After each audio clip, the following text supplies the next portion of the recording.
Welcome to Interlinked, powered by Shrapnel, the official podcast of Neo Tokyo. What's up, crypto gamers? I'm pleased to share I've got some updates on Shrapnel. First off, in regard to the litigation, they are open to a reasonable settlement, but they are determined to protect their rights in court and share that they have strong lawyers who will be there to protect them. That statement was shared on their Twitter. Now, on the game side, they have a event planned for the end of November where people are going to be able to dive back into the sacrifice zone for 7 days straight. This event will be aimed at celebrating the community in the last year that they had, and they're going to pack that week full of prizes. There's going to be digital rewards. There's even going to be physical rewards. I hear rumors about controllers and graphic cards, and there's going to be some updates to gameplay too. So they're going to have Revolver, they're going to have a new AR, and I even hear there's going to be a big announcement that week. So certainly stay tuned for more details. When we have a date to share, we will certainly share it. Huge shout out to our sponsor, Playa3ull Games. They are inspired by gamers and funded by their community. They have a epic game on the Epic Games Store, a third-person shooter called Nexus. Hop on in there and check that out. They're also currently selling nodes, so if you're interested, check that out at their website, playable.games. That is a 3 instead of a B on Playable. Now strap in for the rest of this episode of Interlinked. Today, Hogsheadcheese have Cryptoetheus Nick to my left, could be my right, depending. Hello. To my left, also maybe my right, Ben Gothard, also known as Ben Gothard. Bum, bum, bum, bum. What's up, guys? Fantastic. So we have an interesting set of topics today. Ben, kick us off with number one. So today we're going to start with gaming for 800 points. One is Off the Grid. Gentlemen, we have our very first game that is actually potentially crossing the Rubicon of mainstream adoption. It's not some bullshit connect your wallet 8,000 times, do 400 million transactions with your MetaMask on the website. No, we've moved past that. Luckily, we have a game that is on all the major consoles, Xbox, PlayStation. It's on PC. It broke the Epic Games Store. We have the biggest streamers on the planet playing it, not only in the beginning when they were paid to do it, but they've now continued to come back because it's fun. We've had the ooh moments. People are killing other people in the air. They're flying around doing crazy shit, getting 10,000 kills in a match. Everybody's excited. It feels like it could be mainstream adoption time. What are our thoughts? I watched a video of Ninja teabagging someone and giving a tutorial to Courage. So I think we're there. I mean, once that happens, that's it. What is there left to say? I've got to know, how long is a teabagging tutorial run? It was funny. It was just, he's like, press the button. He would go down and like come back up, and then he would drink something. It was beautiful. It was just like pressing the button. He was like, hey, this is the button you press. It was beautiful. With the ninja themed skin, the blue hair. The culture. Yeah, it was a good moment. On the streamer topic, do we think we're past that paid period?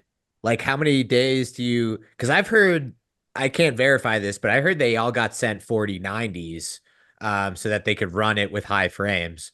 Because I'm running like a 3080 and I'm barely pulling 60 FPS on lows. So just curious how long you think that ran. Day one, paid to be in the big leagues. I'm pretty sure. And then after that, it's been organic. I think. Which to me, if that's the case, that's fucking huge. Bullish. Supremely bullish. So I got a good amount of playtime here. So I was playing with shout out Ty Viking and Unicorn Herder down in the NT plays chat. We've all been like grouping up. Look out for clan tag X Neo. Also shout out Shaz for fucking killing me more times than I could count. Honestly, nothing has made me feel like I was in the metaverse more working and living in Web3 since 2021, then getting killed in Off the Grid by another Neo Tokyo citizen who I was not directly playing with repeatedly.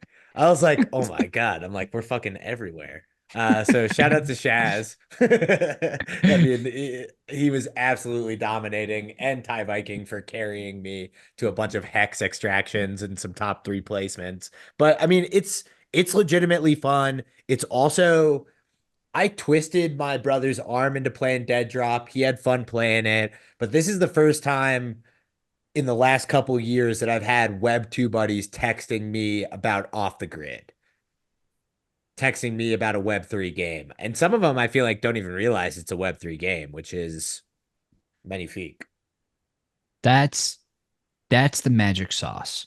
When people are getting into a game and they cannot tell that it's Web3.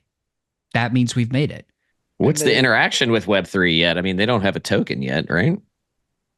So I did. By the way, I haven't played it, so I'm going to download it tonight on one of my kids, either Xbox or PlayStation, and I will play it. Maybe I'll play it with them because I have a PC. I'll download it there, and we'll just go in, and all three of us will play it.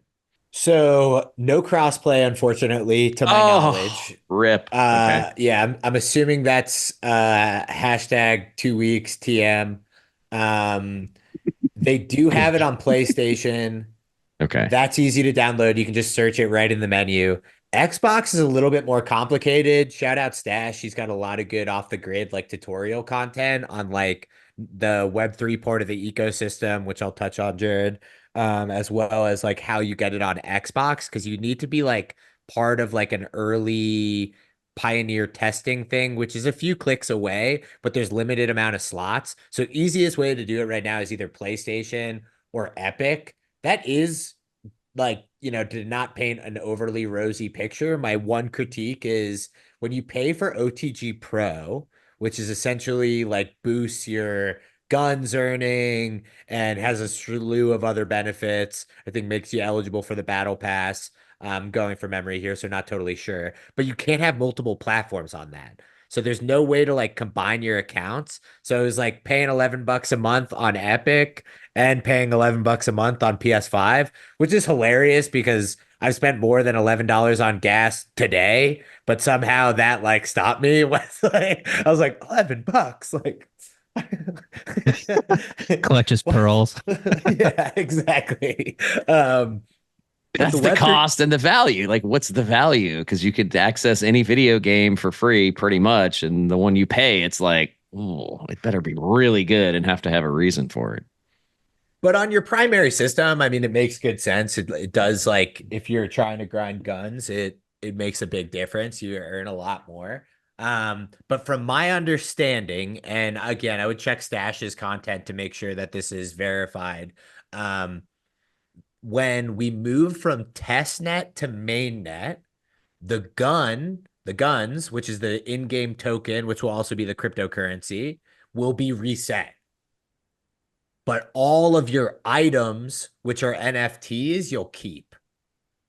So to my understanding, you want to maximize spending those guns and acquire items that you think are going to be rare if you're trying to play this like a degen. Now, obviously not financial advice. The fact that we have to say that for a video game feels ridiculous, but I'm going to always cover my own ass selfishly. But that's what I've been doing, at least. I've been trying to get like all the different like metas and stuff. Also, shout out Stash's meta video. I definitely spent like 2 hours on his content yesterday trying to get an edge. But yes, a lot to be excited about on Off the Grid. They've got like a little companion app which you link with your Epic Game Store, and then that shows all of your like in-game items and gun balance. By the way, I found a new AI that you can put, I think, an unlimited amount of content. Anyway, I'm using it for my law firm, but you can put YouTube videos in it, and it pulls up a chat, and you can ask it questions on the YouTube videos instantaneously, just like Chat GPT. It's amazing. Cool. It's like $300. It's called Poppy AI. It's $300 per year. So it's sectioned off. It doesn't feed into an algorithm. It doesn't learn from it, but you plug things in a board and then you connect them to the chat and then ask it questions. So we actually do that with body cam footage and discovery. We'll put it in there. I was blown away. It gave me like all the defenses I need. It gave me everything. It's amazing. It's a startup and it's cheap. Shout out to Poppy. Okay, so first of all, we need to get a referral link from them and drop it to the people below. And then We will get one. also, I want to jump back to guns for a second. How are they marketing? Because obviously we come in with an unfair knowledge advantage of how important the guns token is going to be, assuming we know that we've done the homework there. But everybody is seeing that. How are they marketing the guns currency within the game to that? Like, how are they marketing that? Because that could be one of the most epic case studies of how to market a token to a normie without them necessarily knowing that it's a token. Like, how are they actually doing that? What does that look like?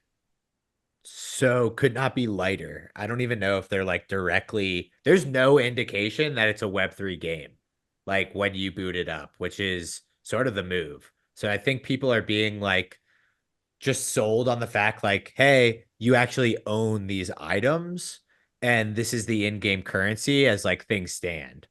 But really the only difference from like let's say you're like a standard Warzone player, like you're used to having COD points. The guns are essentially the COD points.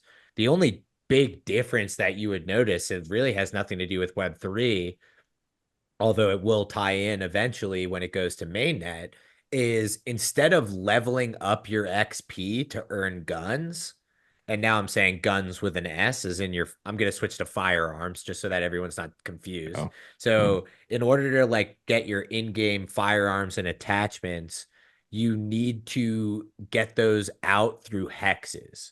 So there's these little boxes that you find inside the loot boxes, and in game, those also contain weapons and attachments and cyber limbs, all of which can be eventually NFTs. But you need to extract those hexes in order to have those in your inventory, or you buy it using the in-game currency from other players. So let's say I've got the sniper and I figure out what the meta is, or I cheat and look at what someone telling me the meta is, and I'm like, okay, I need this scope. So assuming I had the gun maybe from a hex or the weapon from a hex, then I can go and click on that in the inventory menu in the loadout, and it'll connect me seamlessly with someone who's selling that exact item, and they set the price for gun. And so that's one of the benefits of being an OTG Pro, which is that $11 subscription, is that you can sell your items for gun. So as you're getting Um, items that you don't want, you can list them, assuming you're an OTG Pro, and then use that in-game currency, eventually, the guns token, to purchase other items that you do want, or skins, or attachments, or cyber limbs. Yeah, that this is is fucking it. brilliant. Yeah, this is what we wanted, right? This is the one thing that we've been waiting for. And I love how the monetization is not for the game is not on the token itself, but they're selling things that enable you to like do the thing you really want to do, which is to be able to accumulate the stuff and sell your shit. Like grind out harder, sell your stuff. Like that's a brilliant model because then they're able to monetize separately from their own token. And the token almost takes on a free market economy feel. I mean, that's awesome. I guess my question will be how do you think it will hold up once there is an open market? Because right now it seems like it's a closed market because you can't trade the token for other currencies. You can only seems like trade amongst yourselves for uh, firearms and such, accessories, etc. How do you think when they open up that other side or the back end, is that going to break it, or do you think it's going to work? So there's another leg here that we have to talk about in order to have like a holistic understanding. And most of this, like I got walked through by other members of Neo Tokyo who do have node exposure. So I guess those nodes and shout out Iron Baboon for walking me through like a good amount of this stuff, hopping in chat while I was playing off the grid. But definitely, if you're a citizen, there's some smart people in there who can walk you through in greater detail. But essentially, that every time you open a hex, one of those like boxes that you can extract from the in game, which contains items, you have to use guns, the token, and not burn them, but some of them go to the node provider. So all of these transactions, all of these hex openings go through these nodes, and some of that throughout the process gets burned, and some of that gets paid as a reward to the node holder. So there are what seemed to me, having not done the full level of due diligence, partially because everything was under NDA and you couldn't get any fucking answers to these questions, and partially ignorance, but there are deflationary sinks. So depending on like how they tweak that, when it comes to tokenomics, the devil's in the details, but it seems like it's deep enough with enough like carrots and sticks and sinks and faucets that they could have quite a sustainable economy, not to mention, so much of crypto is hype, and it's hard to have it imagine more of a game having hype than having, Ninja blasting it on day one. So where are the faucets? Like where are they injecting guns into the ecosystem?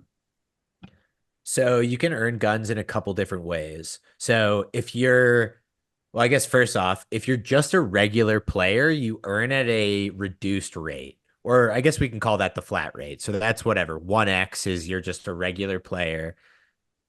I want to say you get like a 30, maybe 50% boost. Don't quote me on the number. You get a significant boost by paying that subscription.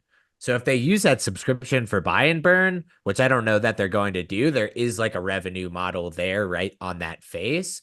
The other faucets are missions, which obviously they have a fixed amount, and then they could do the ratio of like how many people are actually completing the weekly, the monthly, the daily, revives, hex extractions, weapon purchases, customization, kills, the standard sort of like missions, and you earn guns that way. You also earn guns by the amount of kills you get in the match. I think you get a guns bonus for top three finishes. And then of course, like that scales up. And if you're getting dubs with a bunch of kills, you're earning quite a bit of guns. And then there's also the battle pass, where as you're working your way through the battle pass, standard to most, shooters that have that model, you're also getting guns throughout that process.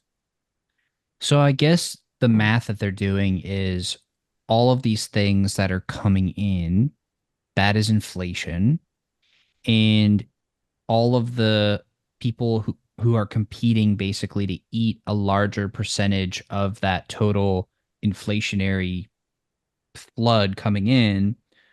I think they're betting you can there will be enough siphoned off in those transactions of opening the hexes and buying the things and doing whatever it is that you do, that will generate more of a sink than is coming in through all of these other things.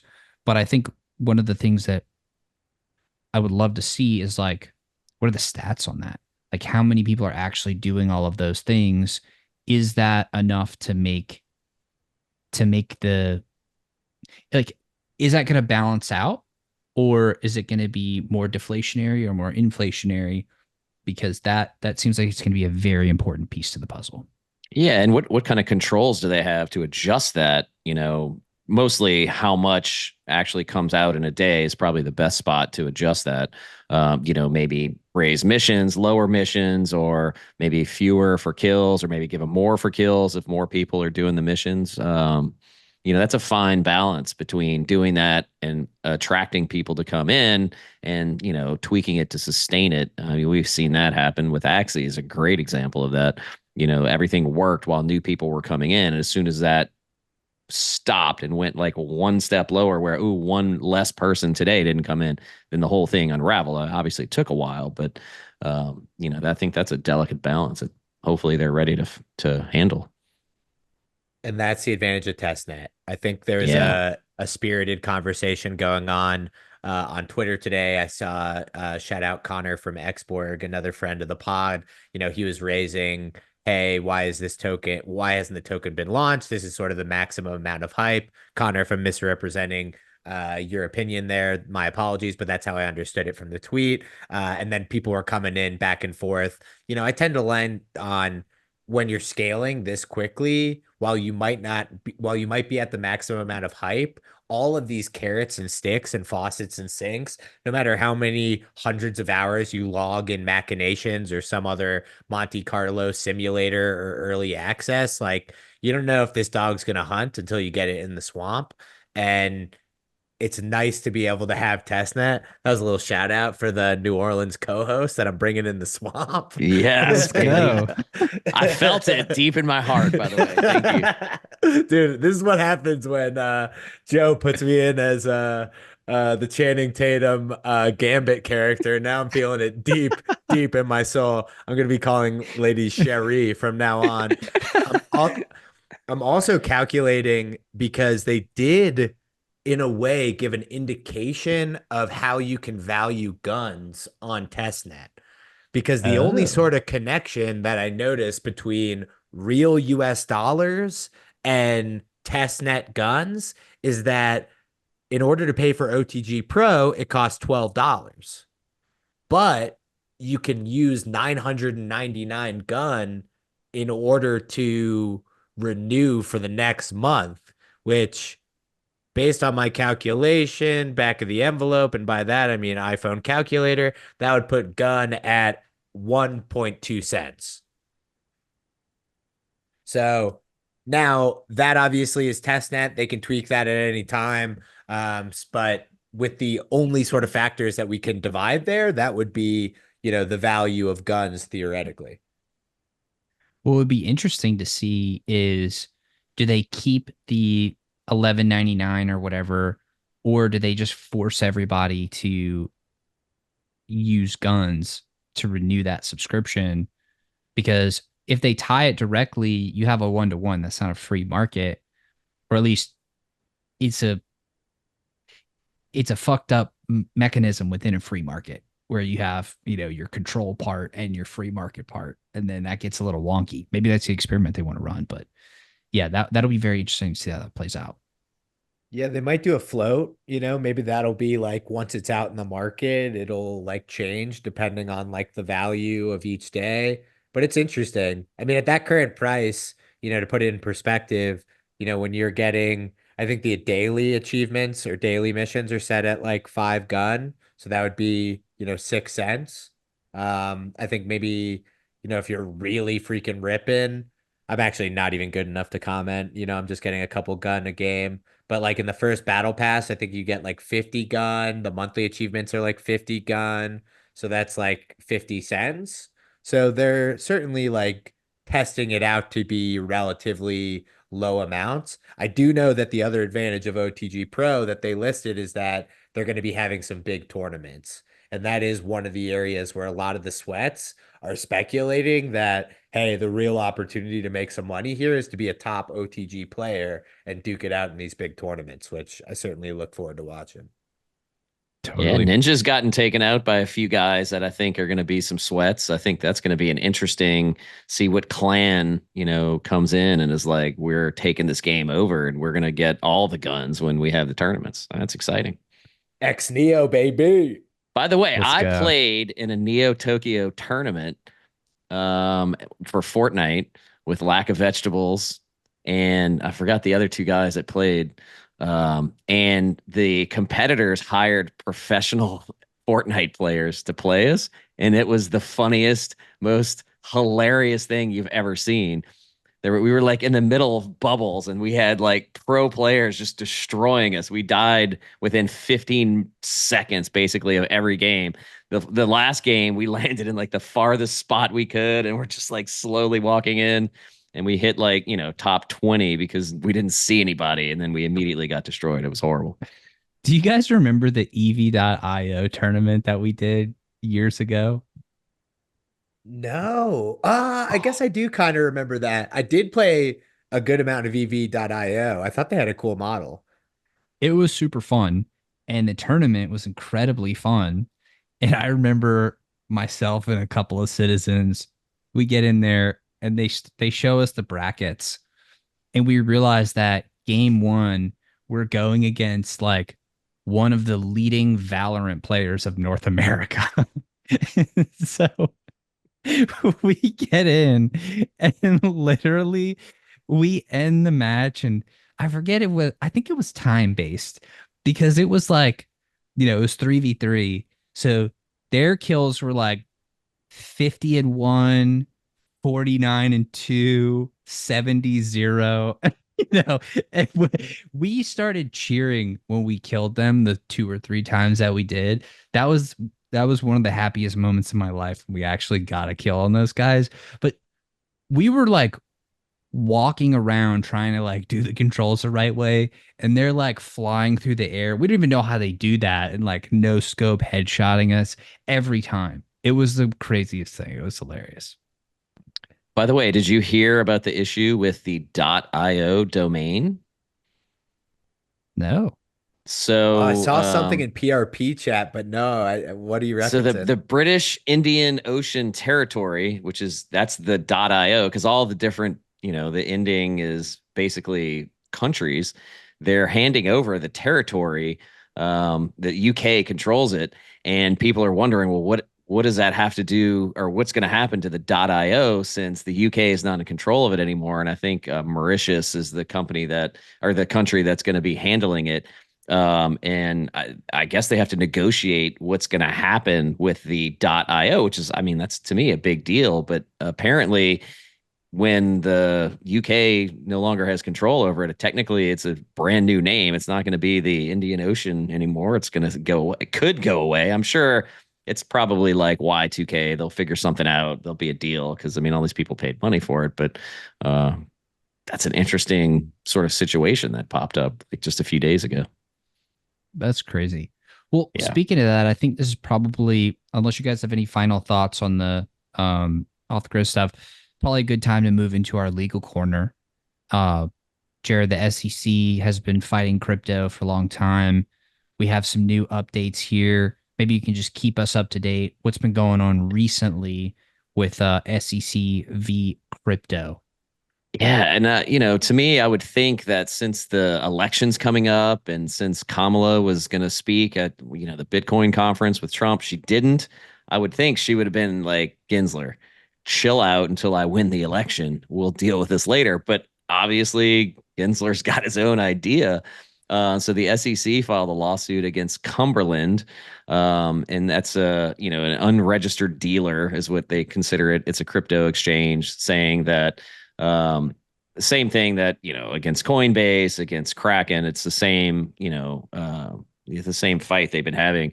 Uh, the next interesting thing is the Bitnomial exchange wants to do an XRP futures ETC exchange traded fund, and they actually sued the SEC preemptively to say, look, we think this is not a security.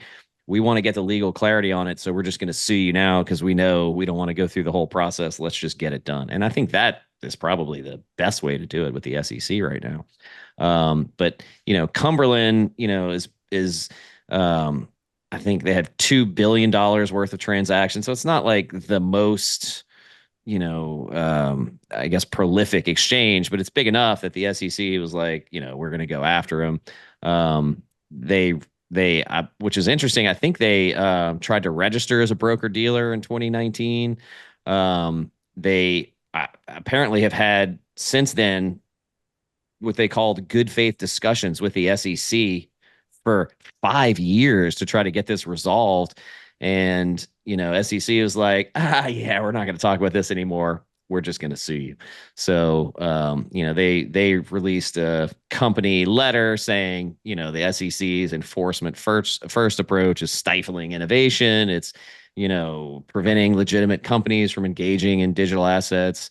Even though there's bipartisan pushback from the House, calling the SEC a rogue agency. So, this is a brand new lawsuit. We'll see. I think it was filed yesterday. So we'll see, how that goes, or maybe Bitnomial Exchange was filed yesterday. But this is all within the last week, so we'll see. We could have XRP would maybe be the next token on the exchange traded fund. Maybe we'll see what happens with that, and that's going to be an interesting thing to watch. And really, I think the SEC at least will get resolved one way or the other. Typically, when a new president comes in, you've got a new chairman of the SEC. I would think no matter who wins, we get a new one, would be my guess. Obviously, if Trump, gets in, I think it'll be more Bitcoin friendly. I don't know about crypto friendly, certainly Bitcoin friendly. I would imagine crypto friendly from what, the language is in his campaign and how he's trying to push to get lots of mining done in the US. Plus, it's going to stifle innovation. That's 100% true. If we have perfect regulation, we've got the mines and resources to make it a big push and have just a growth of a brand new industry here. And let's hope that happens. I'm really excited for that. So let me ask the question on all of our listeners' minds. What does this mean for our bags? Well, so as you know, we've been in a slump. We had, the sort of increase in the war, which, I think we were poised to have, new all-time highs, 2 weeks ago, I guess. The war happened. Then even though the, inflation is going down, it didn't go down quite as much as they wanted. I think we were at 2.5. They expected 2.3. It actually hit 2.4. So it decreased, just not enough. And then, we have the SEC going after people. But, today there's been sort of an increase and a pump, I was like, well, this is great. I think it's sort of time to let all these things go by. And honestly, I think the main thing is, where are we with who's going to win? And if Trump wins, Bitcoin goes up. I think we've seen that over the last 3 months very clearly. It's very, very tightly connected to each other. So, to me, I think if he wins, we get regulation and it's good pro crypto regulation. And, Valhalla is what I think. And then we have answers. We have companies being able to be opened. Is it a security? We'll have all these questions answered, and we can sort of feel comfortable having the US involved in the crypto space again. And not to mention, part of the equation is what do our bags do? But part of the equation is how much in taxes do you have to pay on those bags when you cash out? And one of the announcements Trump made in the last couple of weeks, which I'll be transparent, he already had my vote for a slew of reasons. But if he didn't, he would have sealed it completely with this one thing, which is getting rid of the one thing that only the United States does. I think there's like one other country, which is having to pay tax on gains that you earn in other countries. So he first had to tweet that in like sort of implied this, that he was kind of going to do it. And then he doubled down and was like, if I get elected, I'm getting rid of this policy that you have to pay US tax if you make the gains in other places. And hello, Bermuda. Hello, Dubai. Hello, Singapore. Bye-bye. Like 6 months in a day, I'm fucking gone. Like dividing crypto gains in half sucks, especially when we have to pull all this bullshit regulations. It's like the government's like, I'm going to try and fuck you 10 ways to Sunday. And then if you somehow make it through this minefield of regulation that we made for crypto, I want half, babe. Like, give me a fucking break. Like, so I'm clear. That's my opinion on that. I'll get off my soapbox for a sec. I see you got something, Ben. We need to talk about this more. This is this is the sort of fun Nick energy that we want more of for sure. But also, my question is, does the metaverse count as a non-American place to make your money? Because I have ceased to be a physical creature for at least 61% of the time. I am mostly a digital creature, fully living in the metaverse. I say that for tax purposes. So how does that affect us?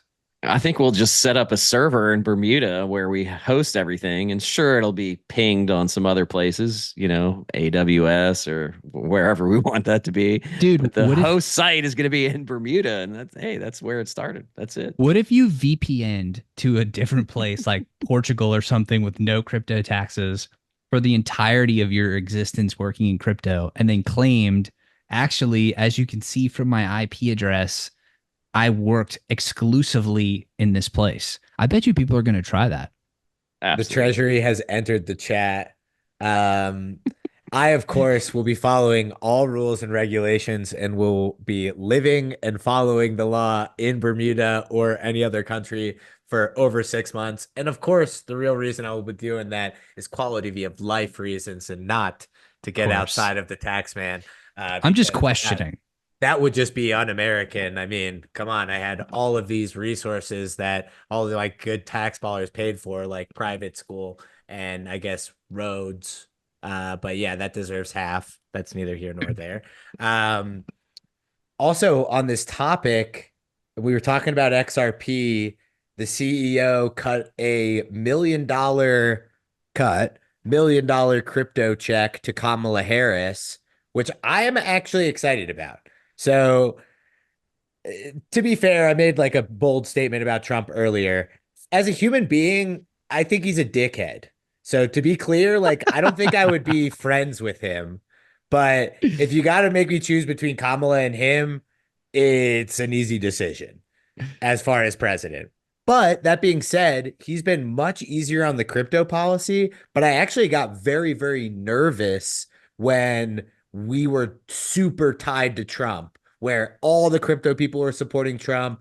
Only like Trump was saying like pro crypto stuff. I'm like, if Trump loses, Kamala is going to wheel us out in front of everybody, and Gensler is going to be sitting there with a guillotine, like just fucking chopping American crypto projects. Like, I'm excited to see that crypto's paying some like fees to the left. It's like the old freaking Sam Bankman-Fried model. Like, yeah, you should be the top donor to both parties. That's the way that Absolutely. industry wins in this country.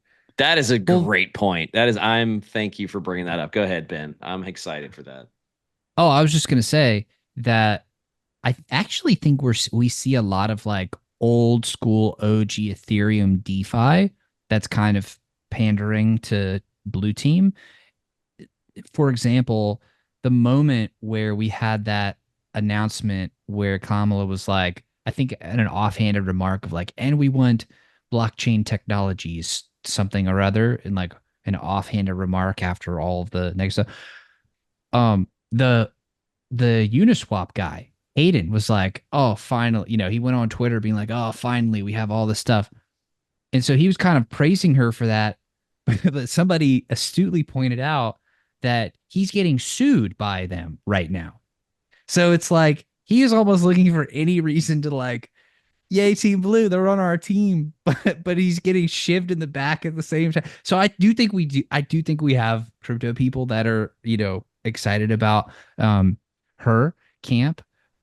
So I wouldn't be too worried about that personally, just because we do know that Ethereum still has the majority of TVL locked up by significant margin when it comes to like DeFi and non-Bitcoin shit. No, it's a good point for sure.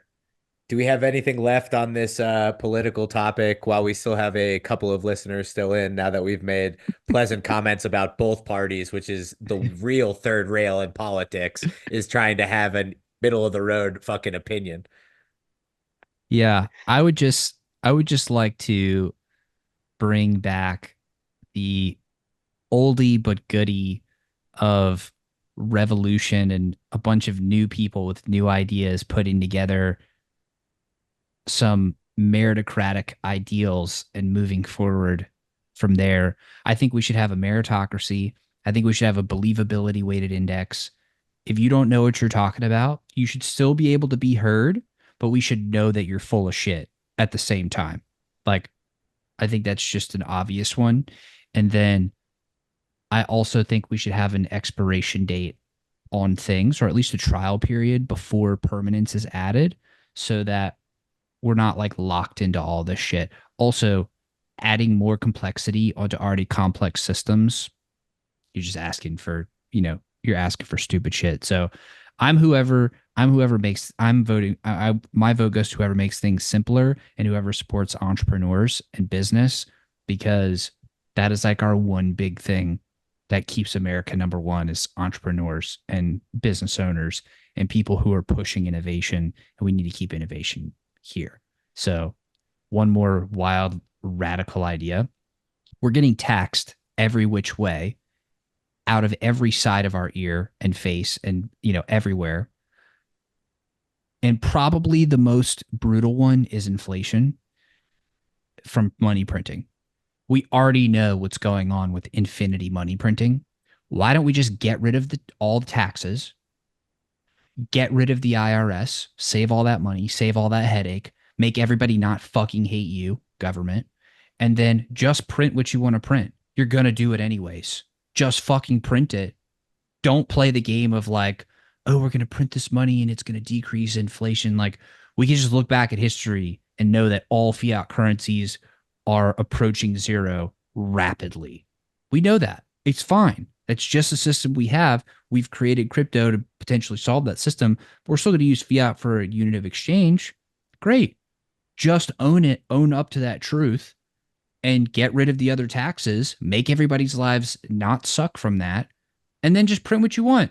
Done. Everybody will love you because at least you're being honest about what the fuck is going on. So anyways, I'll get off of that tirade, but I've become quite radical in my belief there. No, I love it. What do we got next? I believe you wanted to touch upon Colt coins. So hop back up on your soapbox. I want to hear some Colt action. Okay, so I think we're seeing a resurgence from this influencer called Murad or something like that. And you guys know what I'm talking about. And he gave this speech about Wait, I meme don't know what you're coins. talking about. Give me a little context. Oh, just look up meme coin Murad, Murad or something like that. And he gave this speech at Token 2049 about how I'm boiling it down, but essentially meme coins are the true one of the true use cases of crypto because they're not pretending to be technology where they're not pretending to be these technology coins that are like we're the future of France and we've got all this new innovation and it's a rev share and like because the valuations are wildly disparate from what the token values are, right? Like you could be making $1,000 a week in revenues, but your token's worth 10 billion. That doesn't make sense. Meme coins are pure because they don't pretend to be this technology or this utility. They just are what they are, which is a bet on community. And you're utilizing what crypto is really good at, which is building a vehicle to bet on things. And you're using that to harness the power of community. It's 100% fair launch. So you don't have all the shadow games of like, pre TGE nonsense of private markets and VCs dumping on everybody in low float, high FTB, and all this kind of stuff. And so basically, his argument was there's maybe like one or two things with actual technology, like Bitcoin store of value, maybe ETH, maybe Sol, but literally everything else is a meme coin. They just don't want to call it that. But if you look at the biggest gainers thus far in the cycle, the top gainers that have outperformed Bitcoin are almost all memes. And not just memes, but like community coins, cult coins, meme coins, all these things kind of wrapped together. And so his kind of thesis was the meme coins and community coins are basically fulfilling a role in society where people feel alone, they're sad, they don't belong anywhere, they're poor, they don't see a way to like change their situation, they need community. And it's fulfilling a lot of Maslow's hierarchy of needs. And retail has figured out the low float high FTV game, the VCs are just trying to dump on them game and all this kind of stuff. And so meme coins are basically a vampire attack on utility coins, not the technology, but the utility coins that don't actually really do much, but they're trying to like LARP as such. So it's just this really interesting phenomena that's going on.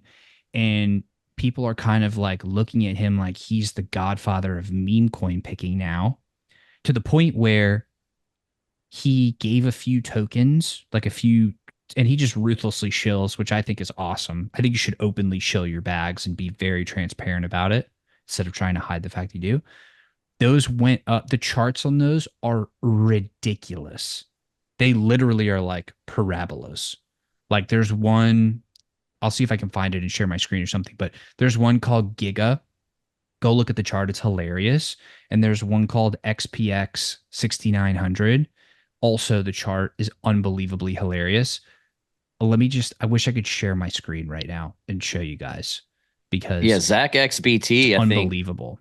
He he doxed him. uncovered. Yeah, he doxed his well, what we think or what he thinks is his 11 wallets that are like Confirmed. multiple million Confirmed. dollars. And yeah, you're right. Pumps his own bags, like totally cool with it. Like it's great, man. I mean, if you I let want to everybody know this is what I'm doing and you do it, it's nothing wrong with that. I want to share my screen. I gave you permission. Perfect. Look at this chart. Jesus. Look at this fucking chart. So he literally like calls it, he like tells people about it here. And if you notice, this is like September, September time. It just whoosh like that. This is not Wow. the only chart. There's also Giga. And I think it's this one. The chart is almost the same. Well, it's not the same, but it's just up only. So basically, like people are now hounding this guy for coin picks. And anyways, it's become this whole phenomena to the point where people are getting now obsessed with what they're calling cult coins. And they're like, the real product is the token. The real value is the community. Everything else is bullshit besides Bitcoin. And let's just call it what it is. Which, to be fair, there's There's an there's some argument there. there's an argument there. It's kind of cool. Like, hey, what are retail people going to flock to? Are they going to flock to like the new advanced L7 that's built on top of all this other stuff that has a trillion X TPS and blah blah blah? Or are they going to go, become a part of a cult like dog community or cat community or, you know, Giga, which is just like we're like, you know, just awesome alpha males and we do all this blah blah blah, or Mog, which is like a better looking than you, or all about winning, or Dog with Hat, which is like you can just put this hat on other, so it's like it fulfills an interesting thing. I'm not advocating that people should jump into these, but I am saying that it's taking the cultural zeitgeist by storm and the thought leadership of crypto Twitter and just crypto in general by storm right now. And it is so fascinating to see. And also check the charts because a lot of these tokens, yeah, they're getting destroyed, but something like a Doge has been around for multiple cycles. How many other tokens can you say have done that? So it might be something to pay attention to. Yeah, I think there's like two forces that are combining there. There's meme culture, which has just obviously we've seen like, I mean, Hawk to a Girl is like probably the best example. She went from, or at least the most like relevant current example, she went from a video of being drunk on 6th Street that goes viral. Next thing you know, she's got a podcast, and that podcast, or either the podcast or her directly, just got a $5 million kick deal. Saw it on Twitter. Like she's on podcasts with Whitney Cummings, like some of the top people. She was at that Karate Combat event. Photos with Robert F. Kennedy. So like, there's this whole like sort of like meme wave going on where there's these attentions. It's like boiled down to like the smallest possible denominator. Actually, I think the term meme came from Richard Dawkins, and it had to do with like the smallest piece of like genetic material. So it's really interesting. Like in some ways, it's like biological. In some ways, it's almost coming full circle to like hieroglyphics, the most like primitive understanding of like pictographs. And then there's the other thing, which is goes back to sort of like the inflation issue, which is, and here I was being very hyperbolic about taxes. It does suck to like pay 50% taxes, but I do want to address the other side of the coin, which is wealth disparity in this country has gotten absolutely insane. And there are two classes of people that are forming: people that have assets and people that don't have assets. And if you're living hand to mouth and you don't have the ability to get in the stock market or the real estate market or commodities or fucking memes or crypto or whatever, Pokemon cards, like your currency is going to fucking zero, to quote that fucking Bitcoin hater.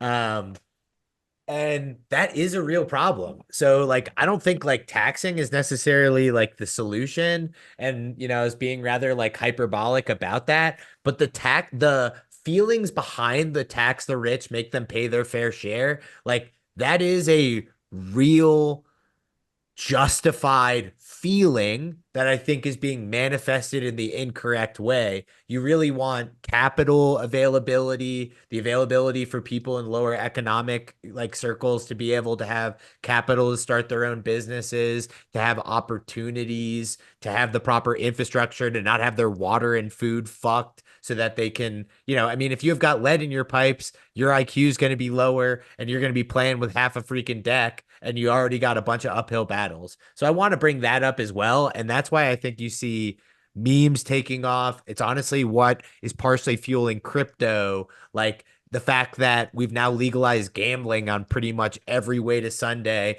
And you've got people that, are having trouble paying their rent, YOLOing into like 18 parlays when like Vegas knows. I haven't done a lot of sports betting, but I've watched most of my friends lose enough to know that Vegas knows. And people are just looking. I mean, the lotto, the freaking I forget what that big lotto is that's now in the billions, but people are desperate for just to get lucky to be able to jump socioeconomic classes. And I think we're watching like this culmination between like sort of like social stratus desperation and like meme culture turning into this sort of rocket ship that has been sort of this meme coin movement. So that's I think we need exactly. to. Oh, go ahead, man. Yeah, let me just comment on one thing. I think that's exactly the point. Mixed with also, it's still fucking hard to get on chain and do the stuff you need to do to buy most of this shit. Or you can go to Robinhood and use Apple Pay and instantly buy and bet on this. So I think people are going to skip a lot of the technology and I think they're going to go for culture. Also, with the idea of AI taking our gerbs, that whole thing, the end game is humans don't have to work, and therefore, what are we going to do? We're going to play, and speculation is a form of play. And this is it's a fun game to play. Like, if you lose money, it sucks, but if you buy into a community and you get value outside of chart, but through holding and being a zealot of community, you also see chart go up. That's a powerful thing because then you tell other people and you're like, oh my God, I just changed my life with this fucking meme. You guys have to check this out. So it has like virality built into it for the ones that work. And we know everybody's going to latch onto that as like, I could YOLO into 18 parlays, or, my cousin's best friend's sister-in-law, she became a millionaire from this meme coin. Like, why can't I? Sort of thing. Yeah, and I think the community is the most important part. Like you said, the key is to get something out of it other than coin go up, because then you're there to stay, because you're there to do things. And Nick, to get to your point, I think the whole country needs to have an honest discussion about the IRS code and how it is incentivized. If you have a company and you create a company and you have workers that you're paying them wages and you're paying taxes for them, they're paying IRS taxes. The incentive is to do that because then you pay fewer taxes. That's really the structure for it. And people are mad about that, but it's like, okay, you can be mad at, lots of people like Elon Musk, but how many people does he actually, pay? He employs them. They are paying taxes into the system. They would be doing something else likely, but he's there and he's created the company. So the incentive is to do that. You become wealthy and those gains aren't taxed until you sell it, right? His wealth isn't taxed. So he could take that wealth. He can, buy Twitter, buy hey, I have all this Tesla stock, loan me $44 billion, no problem, here you go. And that's a tax-free all transaction because that's just the way the system is designed. So I think as a country, we need to have an honest discussion about, well, where do we want the tax code to be? And is this the proper incentive? I think that's the question. And that would, maybe alleviate the, tax the rich. It's like, well, okay, but let's do it. Let's write something that's fair to everybody and, allows people to have that chance to do something. That's really at the end of the day why we're all here, right? We got to have our chance to make our $1 million. That's the point.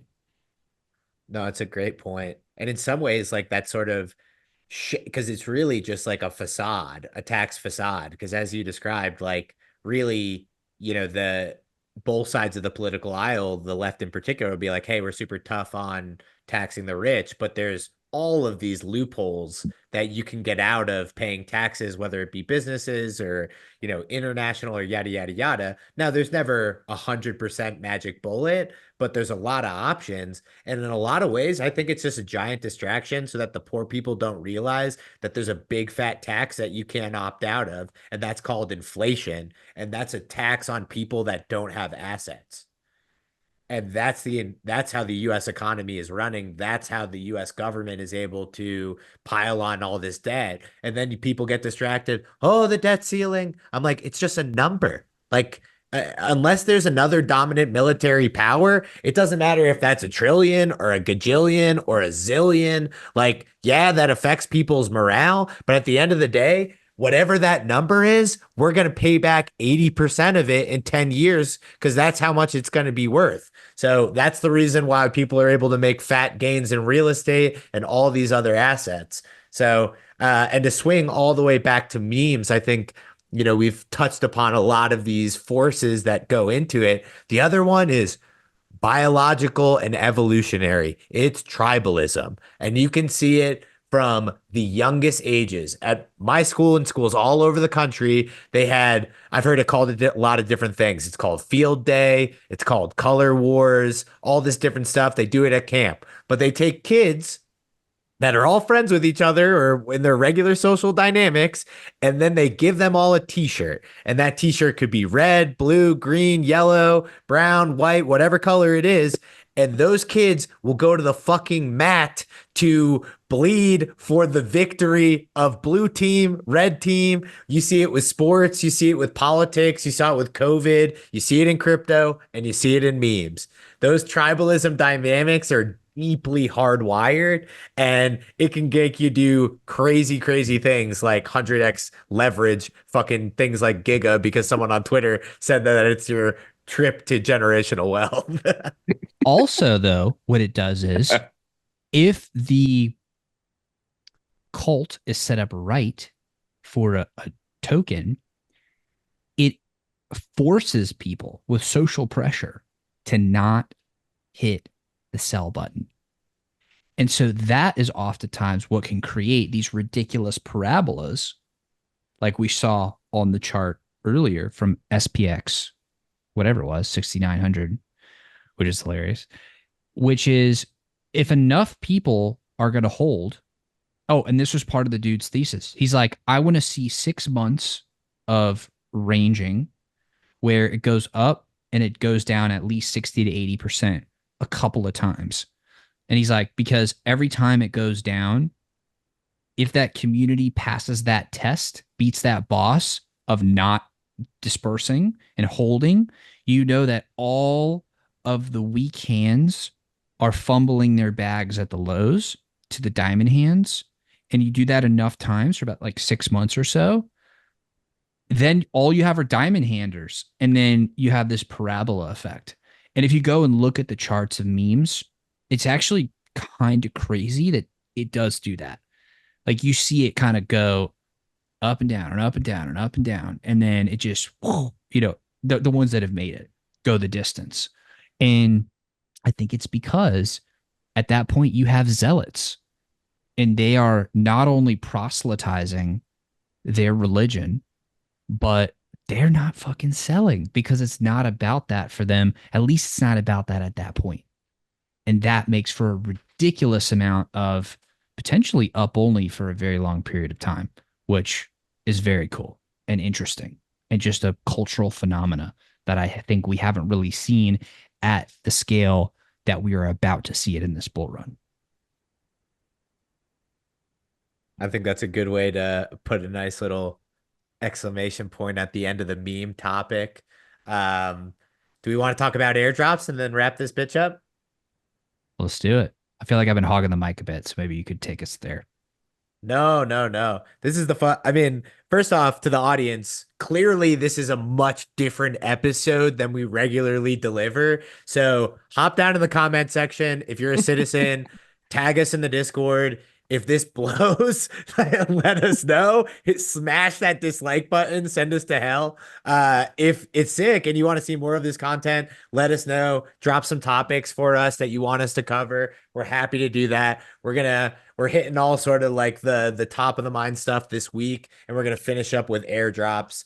Clearly, we're in the midst of airdrop mania. Maybe we're at the tail end. I'll always say on airdrops and any other fad in crypto, it's a fad until proven otherwise. You usually will make money fading things on the X axis in crypto. Pretty much the only way that you take an L is in some of those top 10 coins. That being said, I think there are some interesting ways to incentivize airdrops. We've seen some cool sort of ways to do it. We've been trying to do some cool ways to do it for Bytes holders in Neo Tokyo, but there's been a topic of discussion that's been going on in the general sort of airdrop space around how much due diligence should a project do on an airdrop in order for it to be dropped to their community? How much of a gatekeeper or a filter should they provide in between people who want to drop a community money and the community who wants to receive that money, assuming the assumption is there is that most people, if asked, would say, yes, I'd like the free money. Seems like a safe assumption, but perhaps some people have some arguments with that. Jared, Ben, any takes right off the bat? Go, Ben. Okay. So, first of all, we are in the blockchain space. And the last time I checked, everything's public. Therefore, you can't fucking stop it.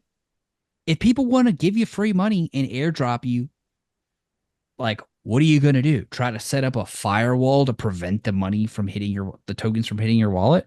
You can't do that. So it's going to happen anyways. And in my opinion, it's pretty bullish. Now, if people are doing it just a vampire attack and they're obviously a scam, that I think is when you should be like, hey, we didn't have any sort of partnership. This seems like it might be a scam, NFA, DYOR, and leave it at that. Or just ignore it. And if people ask, be like, we're not associated, whatever. But like, if another project is giving you money to your community, they're adding value to your community. I think it should be embraced. The level to which it should be embraced should be dictated by the powers that be, but at least acknowledge it. I was taught, Southern boy, you should say thank you when somebody does something nice for you. So I would like to see people say, thanks for the free money, guys. Thanks for this utility and airdrop to our assets that we work very hard to make sure that they're valuable. Hey, appreciate it. That's my 2 cents. Yeah, I agree. I think airdrop is a different scenario when you're vetting it rather than, somebody who's investing money into a project, purchasing, if they have an ICO or a TGE and you're selling shares to that or you're selling nodes. I think that's an entirely different thing than just an airdrop. And to me, like Ben says, as long as they're not nefarious and, I can't even imagine the amount of coins I have that have been dropped in my wallet that if I touch, I'm sure would drain all of it. Leaving those outside of it, as long as it's not something like that, then I think, it's kind of free for all, fair game, as long as if you're going to push it and, you're going to almost sponsor it, then, know the people, they're real. It's a real project. Beyond that, you sort of do a minimal amount of research. But the key, I think, is just open dialogue and say, here's what I've done. Here's what I know. Here's what I was told. And I think that is really the key, as long as you're open and honest with what you were told and what you're doing. And, going back to, I think Ben's know your council member podcast, however long ago that was. The number one thing, Ben, what's the most important thing when you're in business with people? Integrity, right? KYC. Oh yeah, In, that's it. yeah, exactly. Integrity. So if you're being honest with your people and say, hey, here's what we've done, here's what I know, then you're good. That's all you got to do. Oh, and that leads to a perfect little point. So in the karate combat airdrop, in order for as running the airdrop initiative fell under some of my duties, I had my wallets blacklisted. When I was going through my ether scan, I noticed that blacklist did not go through. And I received the karate combat airdrop in two of my wallets that are big bites holders. So I just figured that out today or yesterday. So most likely going to give those away during an AMA. I'll figure out some way to distribute that to the Neo Tokyo or Bytes community. And we'll make sure that that gets fixed for the next airdrop. But that is a disclosure that's going on. And my overall take with sort of like airdrops between Ben and Jared is very similar. I think as long as if you're getting a cut as a community, which we did for the karate combat, and we will for future airdrops, that has to, of course, be disclosed. And that if you're going to do the marketing, some level of due diligence to make sure it's not a scam or a rug. But generally, I don't want to stand in between the community and free money because if you don't like the project, you can always dump it and go and buy something you like, and then you just came out ahead. But this has been a very unorthodox episode of Neo Tokyo's official podcast, Interlinked. I was joined here by Ben and Jared, the two legendary co-hosts. It was absolutely awesome to have this conversation, and we will be back next week with another episode. Don't forget, let us know what you think in the comment section. If we offended you in some ways, I am not that sorry. Have a good rest of your week. Take care. Wait, I've got a call to action. Hit Like me. and subscribe on YouTube. Let's do it. Thank you. That sounds like a very Boom. smart thing to do. And maybe the meme fairy will bless you if you do these good deeds. Take care, everyone.